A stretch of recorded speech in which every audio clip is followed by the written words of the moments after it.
Welcome, dear listeners, to Drums of the Storyteller, where the echoes of ancient tales come alive. Today, we journey to the heart of Igbo land, where the rivers whisper secrets, the forests hold mysteries, and love dances on the edge of destiny. This is the story of Adanna, a daughter of Umuocha, whose heart dared to dream beyond the boundaries of tradition. It is the story of Chinedu, a gifted artist whose melodies stirred the soul of the river itself. And it is the story of Ahiazuwa, the river goddess, whose whispers held the power to shape destinies. But love, as pure as the morning dew, is not always free. For in the shadows of the sacred grove, a curse lingers, a curse born of betrayal, bound by tradition and waiting to be undone. Join me as we unravel a tale of forbidden love, ancient curses, and the whispers that echo through time. This is Whispers of the River Goddess. In the heart of Igbo land, nestled between rolling hills and dense forests, lay the village of Umuocha.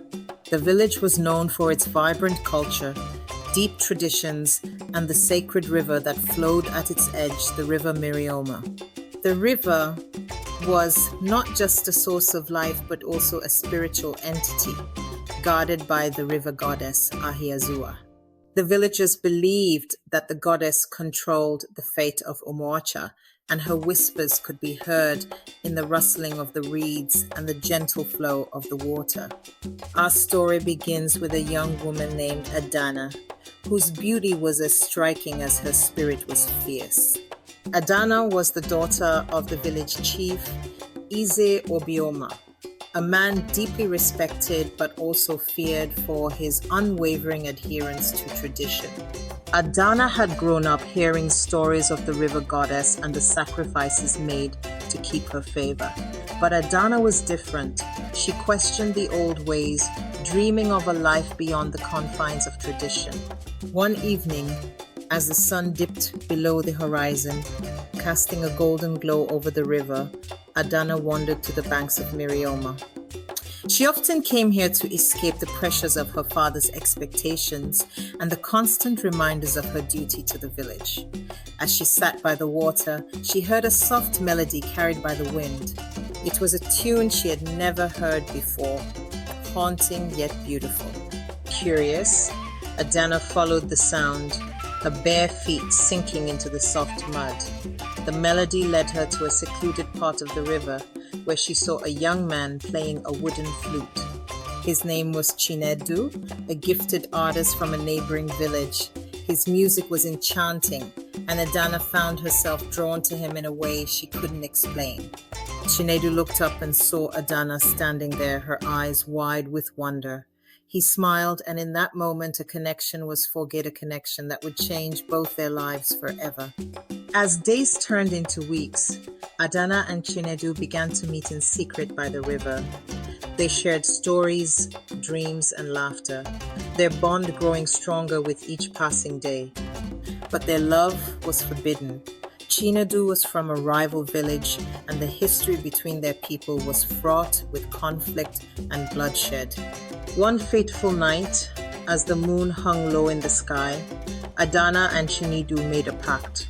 They would run away together, leave behind the weight of tradition and the expectations of their families.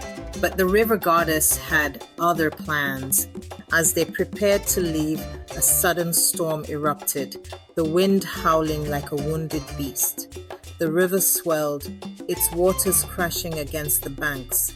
Adanna and Chinedu tried to flee, but the storm was relentless. In the chaos, Adanna slipped and fell into the raging river. Chinedu dove in after her, but the current was too strong.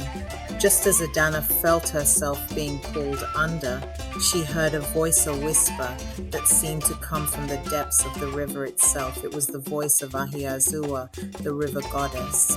Adanna, the voice said, "Your love is pure, but it defies the balance of our world. To save your village and the one you love, you must make a choice." Adanna's heart raced as the goddess presented her with an impossible decision. She could either sacrifice her love for Chinedu and return to her village, ensuring its prosperity, or follow her heart and risk bringing ruin to both their people.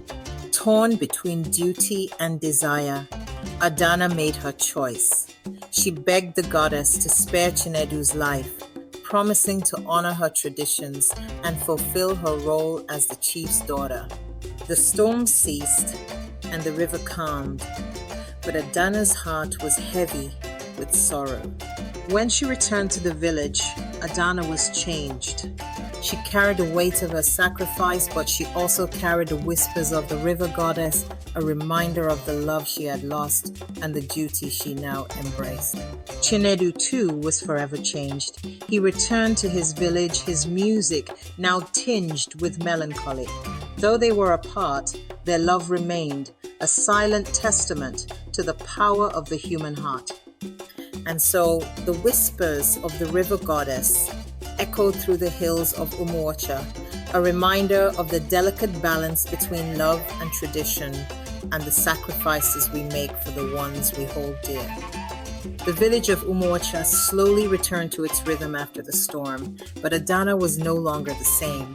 Her once vibrant spirit had dimmed, replaced by a quiet resolve. She threw herself into her duties as the chief's daughter, learning the intricacies of leadership and tradition. Yet every night, she would steal away to the banks of the river Mirioma, where she would sit and listen for the whispers of the goddess. The river, once a place of solace, now felt like a reminder of the love she had lost. Meanwhile, in the neighboring village of Nkwo, Chinedu struggled to find peace. His music, once filled with joy and hope, now carried a haunting sadness. He played his flute by the river, hoping that somehow his melodies would reach Adanna. But the river remained silent, its waters reflecting only the moon's cold light. One evening, as Adanna sat by the river, she noticed something unusual. The water began to shimmer, and the reeds swayed as if moved by an unseen hand. Then she heard Ita's faint whisper, barely audible but unmistakable. Adanna, the voice of Ahiazuwa, called, "Your sacrifice has not gone unnoticed, but the path ahead is fraught with danger. A shadow looms over Umuocha, and only you can protect your people." Adanna's heart raced. "What must I do?" she asked, her voice trembling. The goddess's voice grew stronger. "Seek the oracle of the sacred grove.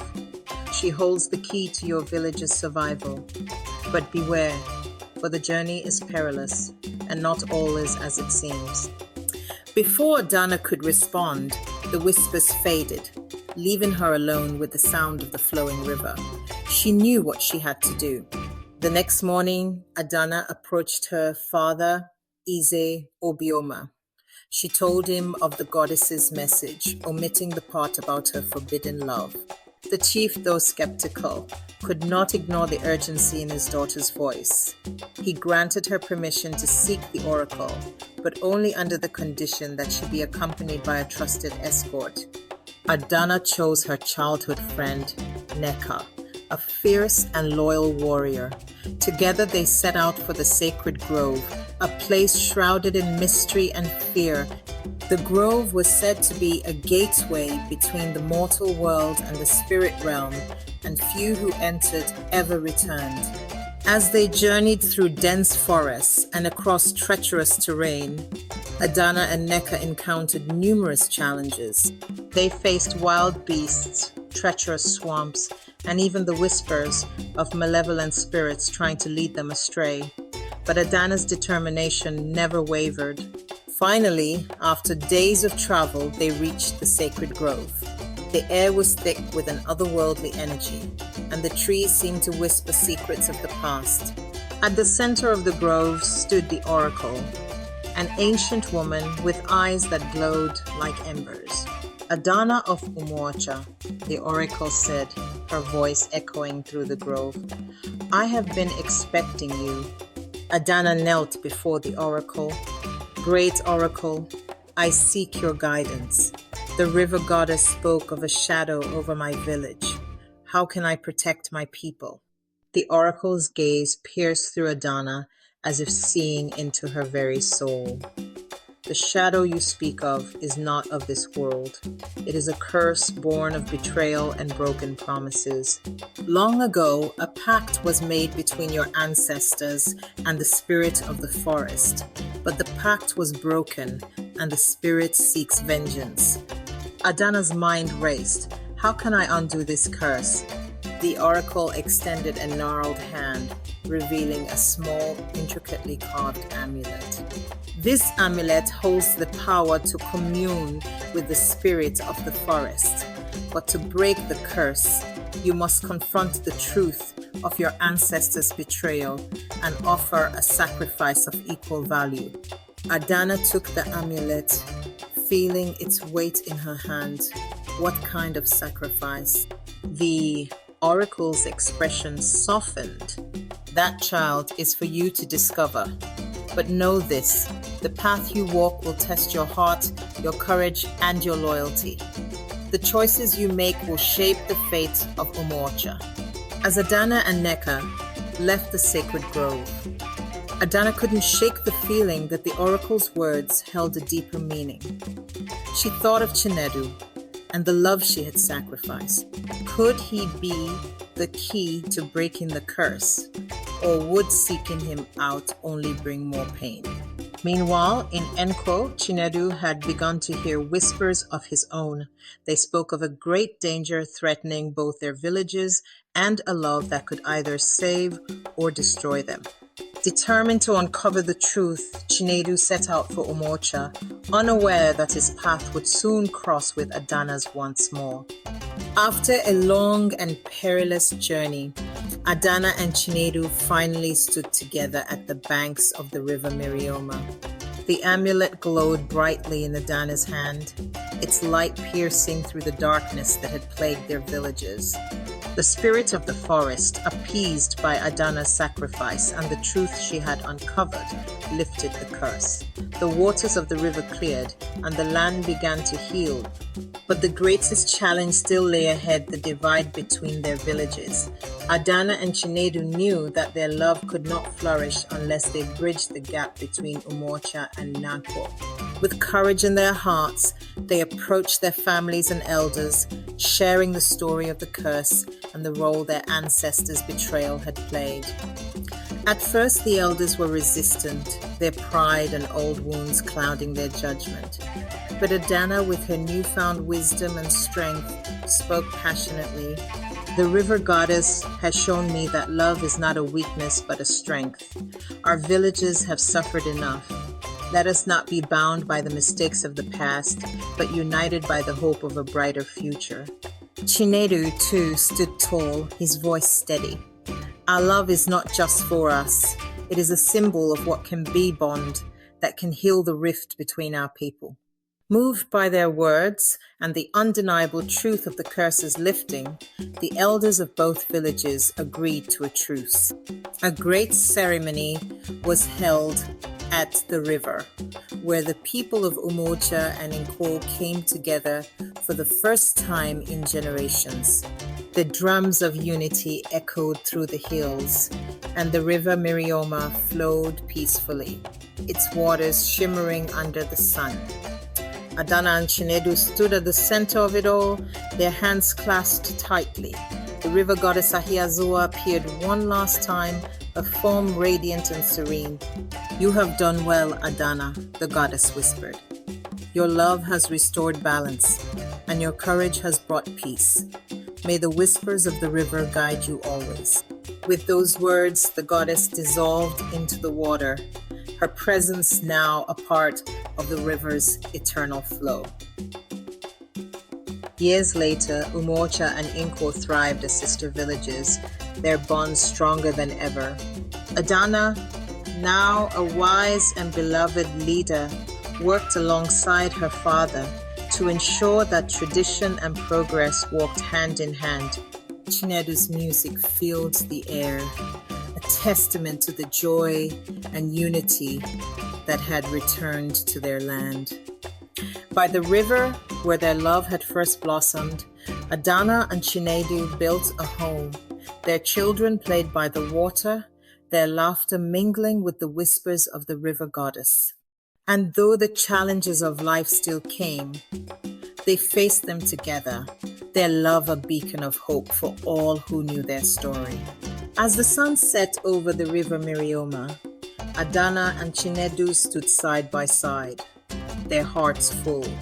The drums of the storyteller echoed in the distance, carrying their tale to future generations, a tale of love, sacrifice, and the whispers that forever changed their world. And so, dear listeners, the tale of Whispers of the River Goddess comes to an end. But the drums of the storyteller are far from silent. There are more stories to tell, more adventures to unfold, and more lessons to learn from the echoes of the past.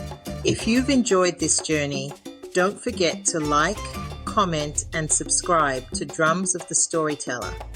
Your support helps keep the drums beating and the stories alive.